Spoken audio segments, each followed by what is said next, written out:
सौतेली माँ। एक बार एक रूही नाम की एक छोटी बच्ची जिसकी माँ की मौत हो चुकी थी और उसके पिता ने एक और शादी कर ली ताकि रूही को माँ का प्यार मिल सके। रूही के पापा शहर में खुद का बिजनेस करते थे। वो वहाँ बिजी रहते और रूही अपनी सौतेली माँ मंजू के पास रहती थी। अरे ओ नासपीटी, खड़ी हो और घर का काम कर। यहाँ मैं इस घर की कोई नौकर थोड़ी ना हूँ जो इस घर का सारा काम करूँ। खड़ी हो, काम कर। हाँ मम्मी, मैं अभी करती हूँ। मैंने तुझे कितनी बार समझाया है, मुझे मम्मी मत बोला कर, मैं तेरी मम्मी नहीं हूँ। ठीक है आंटी। हाँ, अब जा और झाड़ू लगा। रूही झाड़ू लगाने लगती है। जहाँ उसकी खेलने कूदने की उम्र थी वहाँ बेचारी बच्ची को घर के सारे काम करने पड़ते थे। हाँ जी, बोलिए ना। हाँ हाँ, हम सब ठीक हैं। और रूही? हाँ, रूही भी ठीक है, वो बाहर खेल रही है। हाँ, मैं उससे आपकी बात अभी कराती हूँ। रूही, ले बेटा, पापा से बात कर ले। बेटा, पापा का बहुत मन है, एक बार बात कर ले।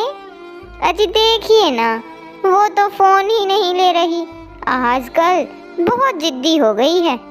रूही के पापा अमन अक्सर फोन पर रूही के बारे में पूछा करते थे और बात करने को भी कहते, पर मंजू कभी भी रूही की बात उसके पापा से नहीं कराती थी।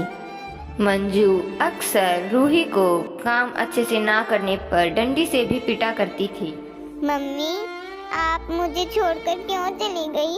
मम्मी प्लीज, मम्मी वापस आ जाओ ना।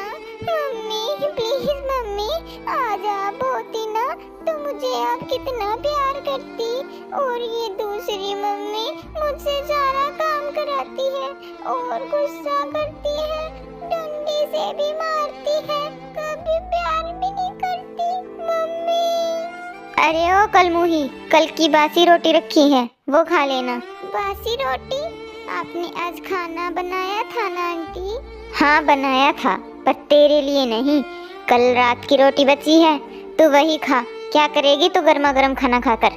आंटी, वो रोटी के साथ सब्जी भी है क्या?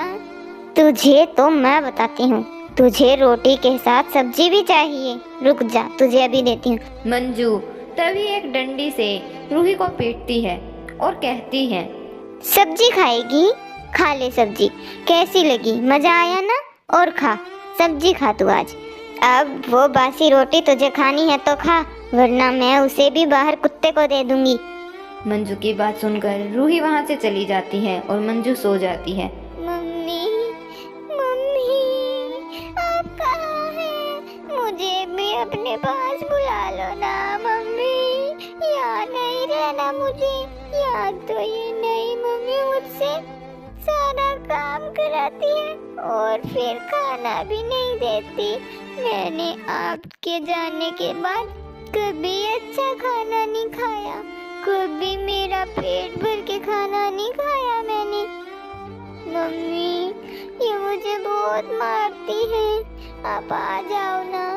और आप नहीं आओ तो मुझे अपने पास बुला लो ना मम्मी प्लीज। अगर आपको जाना था तो मुझे भी अपने साथ ले जाती मम्मी। हाँ, मम्मी। रूही वहीं रोते रोते जमीन पर सो जाती है। ऐसे ही दिन बीतते जाते हैं।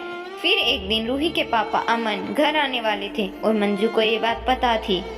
अरे ओ कलमुही, आज तेरे पापा घर आएंगे और अगर तूने उन्हें कुछ भी बताया ना तो तेरी खैर नहीं, बहुत पीटूंगी तुझे और तुझे मुझसे कोई नहीं बचाएगा।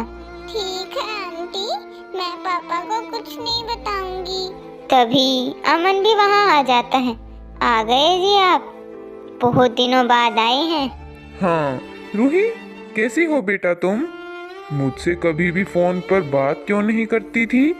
मैं कितनी बार मम्मी को तुमसे बात कराने को बोलता था, पर तुमने कभी भी मुझसे बात ही नहीं की। ऐसा क्यों बेटा? क्या तुम्हें पापा की याद नहीं आती थी कभी? अरे छोड़िए ना, क्या आप भी बच्ची है वो। बच्चों का मन तो ऐसा ही होता है, मन करेगा वो काम करेंगे, जो मन नहीं करेगा वो कितना ही बोल लो नहीं करे। हाँ हाँ, शायद तुम ठीक बोल रही हो। वैसे भी मुझे रूही बहुत ही कमजोर लग रही है। क्या बात? अरे अब मैं आपको क्या बताऊं, मैं तो पूरा दिन कभी कुछ तो कभी कुछ इसकी पसंद का खाना बनाकर इसके आगे पीछे ही घूमती रहती हूँ कि रूही बेटा खा ले, मगर पता नहीं क्यों ये खाना थोड़ा कम खाती है, बस उसी कारण थोड़ी कमजोर लग रही है। ऐसे और कोई बात नहीं है, आप इतनी चिंता मत करिए। रूही की मैं हूँ ना इसकी चिंता करने। हाँ मंजू, मैंने तुमसे शादी भी इसीलिए तो की थी कि रूही को माँ का प्यार मिल सके, क्योंकि मुझे तो ऑफिस भी संभालना होता है और वैसे भी माँ की कमी तो माँ ही पूरा कर सकती है। मैं चाहे कितना भी प्यार करूँ रूही को, पर माँ की कमी को तो नहीं पूरा कर सकता था ना, इसीलिए तो तुमसे शादी। आप चिंता मत करो, मेरे होते हुए रूही को कभी माँ की कमी महसूस नहीं होगी, क्योंकि मैं इससे बहुत प्यार करती हूँ। रूही मेरी जान है, मेरे दिल का टुकड़ा है। रात हो जाती है, सब सो जाते हैं। अगली सुबह रूही रोज की तरह झाड़ू लगाने लगती है और अमन उसे झाड़ू लगाते देख कर है रूही बेटा, तुम झाड़ू क्यों लगा रही हो? क्यों बेटा, ये तो तुम्हारी मम्मी का काम है। नहीं पापा, झाड़ू तो रोज मैं ही लगाती हूँ। तो तुम्हारी मम्मी क्या करती है? वो आंटी। तो आंटी? नहीं बेटा, वो तुम्हारी मम्मी है, तुम उन्हें आंटी क्यों बोल रही? पापा नहीं, मम्मी गुस्सा करती है। मम्मी बोलने पर उन्होंने कहा था कि मुझे आंटी ही बोला कर। तभी वहाँ मंजू भी आ जाती है और वो रूही की बात सुन लेती है। अरे मेरी बेटी, मैंने इसे कहा था कि बाहर किसी को मम्मी नहीं बोलती, आंटी बोलती हैं। बस, और फिर क्या, ये कभी कभी मुझे भी आंटी बोल देती। आप आओ ना, खाना खा लो, आ जाओ, बच्ची है वो। नहीं, मुझे तो आज ऑफिस जाना होगा, अर्जेंट काम है, तो 2-3 दिन बाद ही वापस आ पाऊंगा। अभी फिलहाल तो मुझे जाना होगा। दरअसल अमन को कोई काम नहीं था, पर उसे रूही की बातें सुनकर लग रहा था कि शायद मंजू उसके साथ अच्छा व्यवहार नहीं करती, इसलिए वो सच जानने के लिए वहाँ जाने के लिए कहता है कि मुझे जाना होगा ताकि वह सच का पता लगा सके।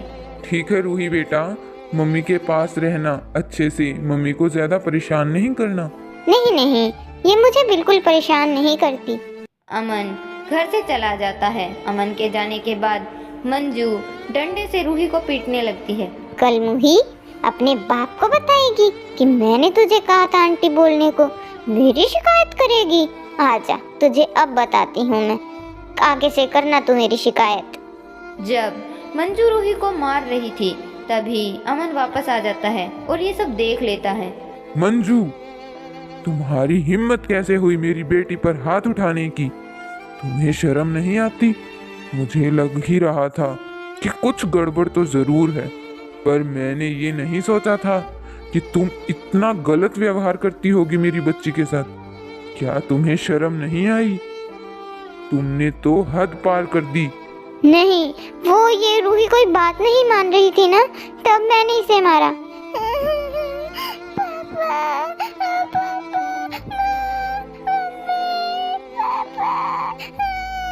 रूही बेटा, मुझे माफ कर दो, मेरी वजह से तुम्हें 6 महीने से इस जालिम औरत के साथ रहना पड़ा। मैंने सोचा नहीं था कि ऐसा करेगी ये तुम्हारे साथ। मैंने सोचा था कि मेरी बच्ची को माँ का प्यार मिल जाएगा मेरे शादी करने से, पर मैं गलत था।